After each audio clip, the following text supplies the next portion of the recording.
Aqui para uma notícia que o presidente Bolsonaro publicou agora há pouco na rede social dele. Diz: TCU autoriza a revogação de contratos de ferrovias e investimento cruzado.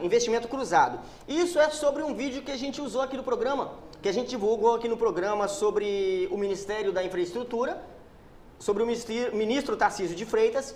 E aí de repente vem uma publicação do presidente Bolsonaro com a seguinte aspas: é a consolidação de uma solução inovadora de fazer ferrovia no Brasil sem a utilização de recursos públicos. O investimento cruzado, utilizando outorgas e concessões ferroviárias, é uma das principais estratégias do governo federal para dobrar a participação desse modo de matriz e de transporte nacional. Estamos mostrando que a restrição orçamentária não será um impeditivo para desenvolvermos a infraestrutura do país. Na semana passada nós exibimos aqui um vídeo onde o ministro da Infraestrutura, o Tarcísio de Freitas, ele falava que a Vale procurou o governo federal querendo a concessão da ferrovia Vitória-Minas. E aí eles falaram: pô, mas a gente precisa de uma rodovia de integração entre Mato Grosso e Goiás.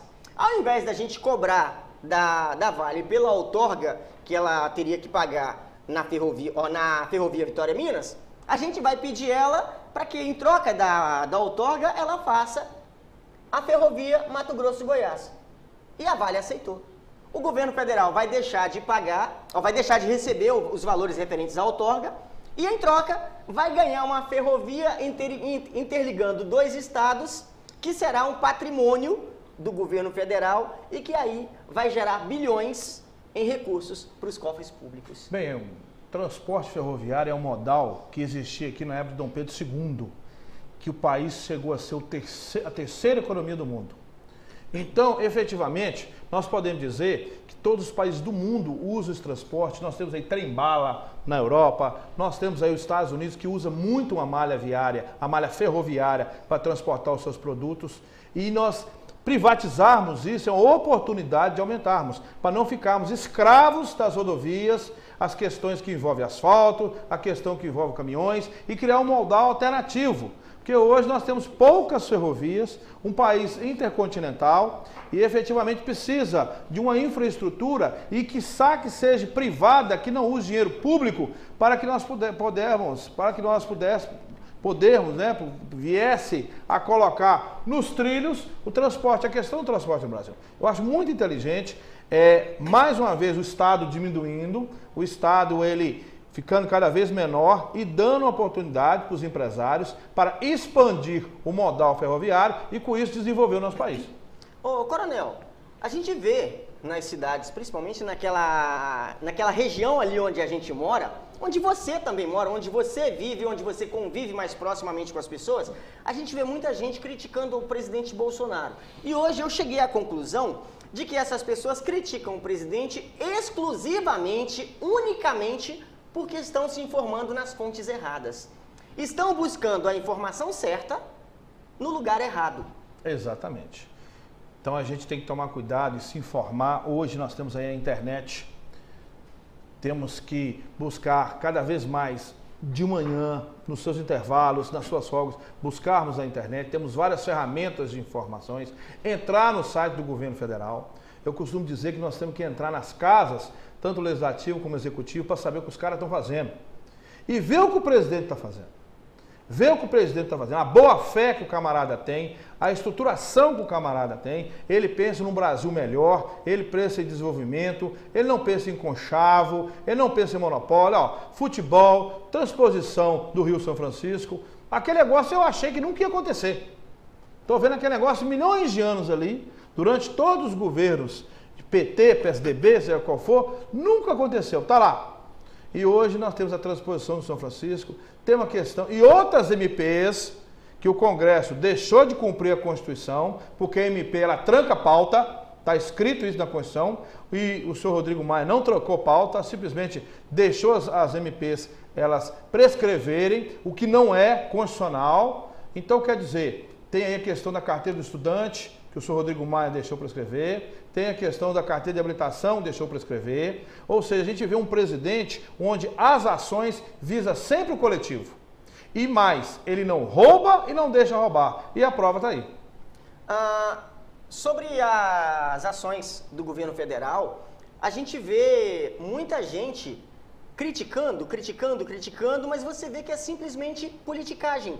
Tentam acusar o presidente de uma coisa que não faz. E em tempos anteriores, a gente via muita repercussão, muita pirotecnia, que é o popular que se diz, a gente via muita pirotecnia em obras muito desejadas pela população, mas a gente via também que não tinha vontade de fazer com que aquilo acontecesse.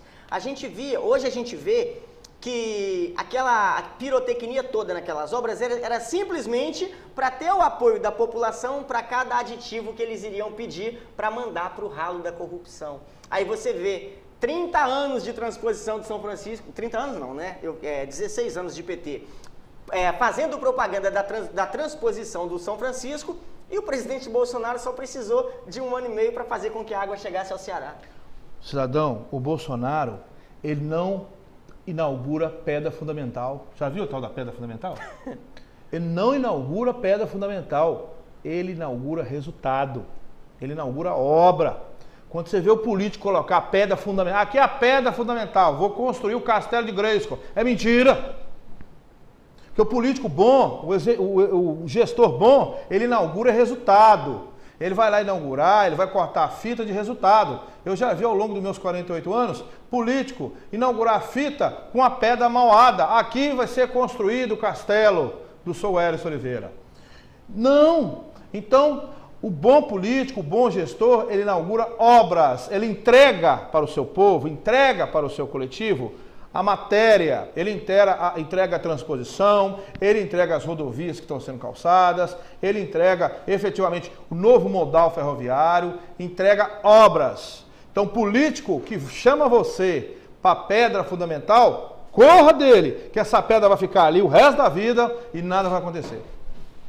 Em cada ano eleitoral, ele vai lá e faz uma etapa da obra. Não, mais uma pedra. Coloca a pedra. Isso. Depois vai lá e coloca outra pedra. Se eu ganhar, eu continuo. Aí tem placa, para todo lado. É sempre assim. Placa, obra inaugurada, aí só a placa. 30 anos depois, você cansa de esperar ele concluir a obra, aí você vai lá e coloca outro, o outro vai lá e constrói em 1 ano, 2 anos. Aí mais 2 anos, você espera a obra, chega a Polícia Federal prendendo todo mundo e todo mundo com tornozeleira eletrônica. E o que eu acho mais engraçado é que o povo está vendo o resultado saindo.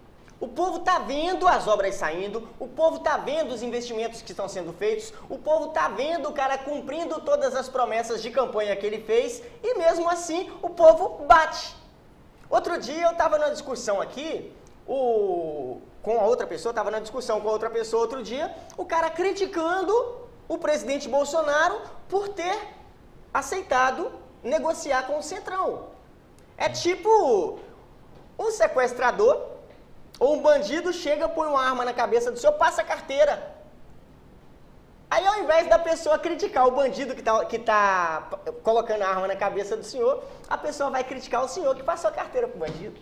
A pessoa vai criticar o senhor que se rendeu ao bandido que está com a arma.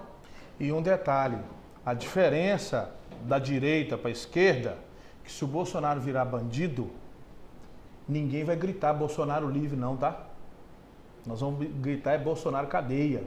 A nossa confiabilidade, ela termina a partir do momento que o governante em que nós acreditamos vira bandido. Virou bandido, a gente não protege bandido, não, quer seja preso. E muito bem preso. Ninguém vai gritar Bolsonaro livre se ele praticar a coisa errada.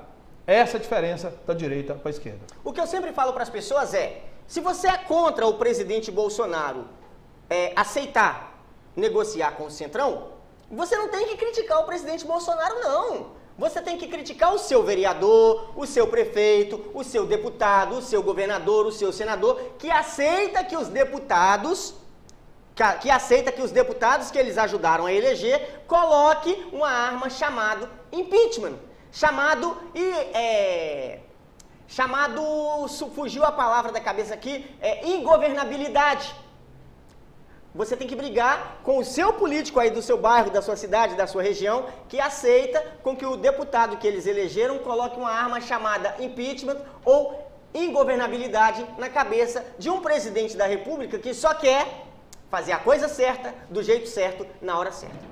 Exatamente. O presidente tem que se armar com esse instrumento de defesa, que os pilares para o impeachment são 3.